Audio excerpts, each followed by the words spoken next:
Assalamualaikum warahmatullahi wabarakatuh. Perkenalkan, nama saya Oktavia Ramadhani dari Manajemen Kelas Malam 07 NPM 231110013443 dengan mata kuliah MSDM atau Manajemen Sumber Daya Manusia. Di sini saya ingin membawakan materi tentang pengertian strategi manajemen sumber daya manusia. Pengertian strategi manajemen sumber daya manusia.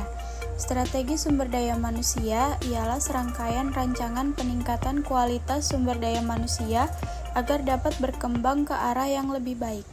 Di dalam suatu perusahaan terdapat sistem tata kelola yang mengatur sumber daya manusia atau biasa disebut manajemen sumber daya manusia. Manajemen sumber daya manusia merupakan upaya atau strategi perusahaan untuk mengatur dan mengelola sumber daya tersebut secara maksimal dengan cara merekrut, melatih, serta memberikan kompensasi pada karyawan. Menurut Mutiara S.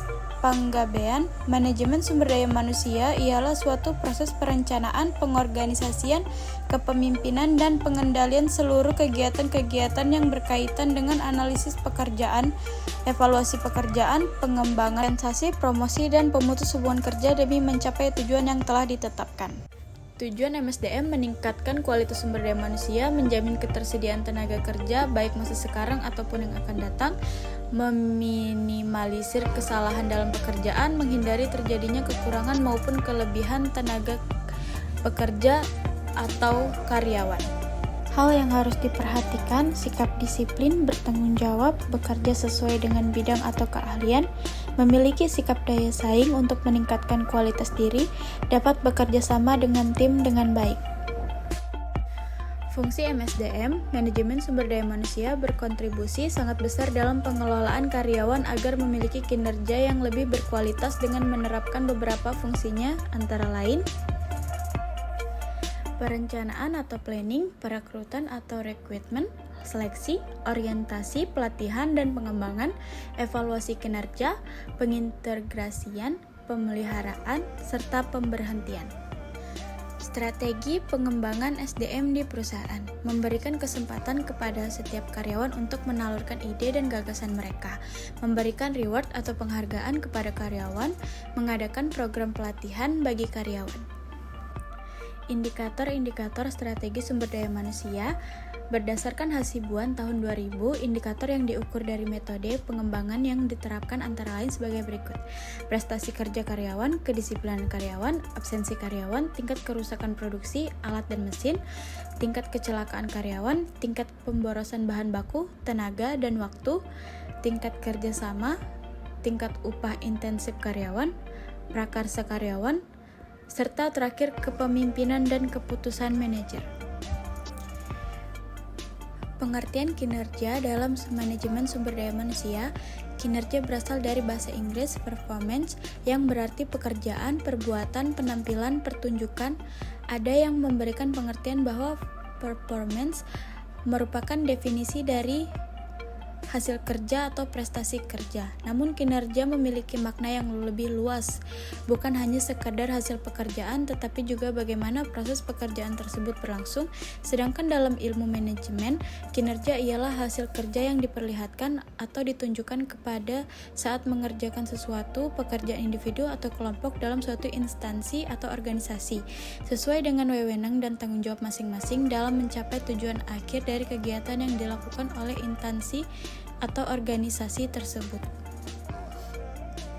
Kinerja dapat berupa kinerja manajerial dan kinerja individu. Manajemen kinerja ialah keseluruhan kegiatan yang dilakukan untuk meningkatkan kerja intensi atau organisasi, termasuk kinerja masing-masing individu dan kelompok kerja di perusahaan tersebut.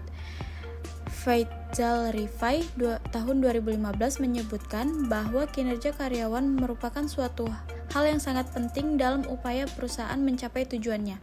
Singkatnya, kinerja karyawan adalah hasil kerja atau prestasi yang dicapai oleh karyawan baik dari segi kualitas maupun kuantitas dalam suatu periode ia bekerja sesuai dengan tanggung jawab yang diberikan kepadanya. Standar kinerja, standar kerja diperlukan untuk membimbing perilaku pekerja untuk menyesuaikan dengan standar yang telah dibangun. Dan juga, standar kinerja dibutuhkan sebagai dasar bagi kinerja karyawan agar dapat nilai secara efektif dan jujur. Penetapan standar kerja haruslah memperhatikan beberapa hal, yaitu identifikasi konsumen yang jelas, identifikasi stakeholder yang jelas, hasil survei periodik, mengenai mutu dan macam-macam hal yang diinginkan konsumen, tersedianya fasilitas informasi pelayanan yang mudah diakses konsumen, adanya ketetapan mengenai jangka waktu maksimum pelayanan, dan usaha memperbaiki kemampuan. Menurut Akdon tahun 2006 menyebutkan terdapat beberapa syarat kinerja yang baik, yaitu dapat dicapai dengan kondisi yang ada, ekonomis, mudah diterapkan, terukur, dan presisi, stabil dalam kurun waktu yang lama, dapat diterapkan dalam berbagai keadaan, legitimasi, didukung oleh ketentuan atau peraturan yang berlaku, dapat diterima sebagai ukuran pembanding oleh pihak-pihak yang terkait. Pengaruh strategi SDM terhadap peningkatan kinerja karyawan organisasi.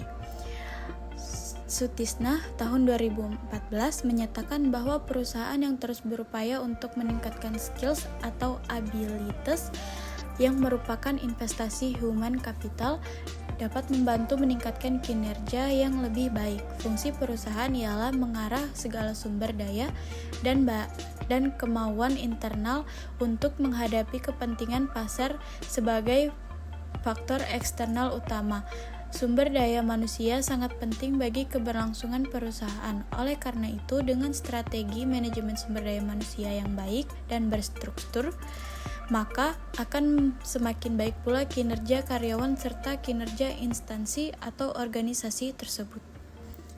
Dan menurut Sangkala tahun 2006, sumber daya manusia atau human capital merupakan komponen yang lebih penting dari model intelektual dikarenakan SDM dapat menciptakan daya saing bagi perusahaan atau organisasi.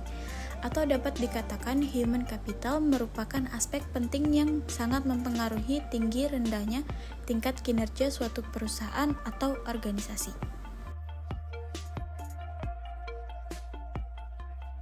Baik, terima kasih sudah mendengarkan materi saya.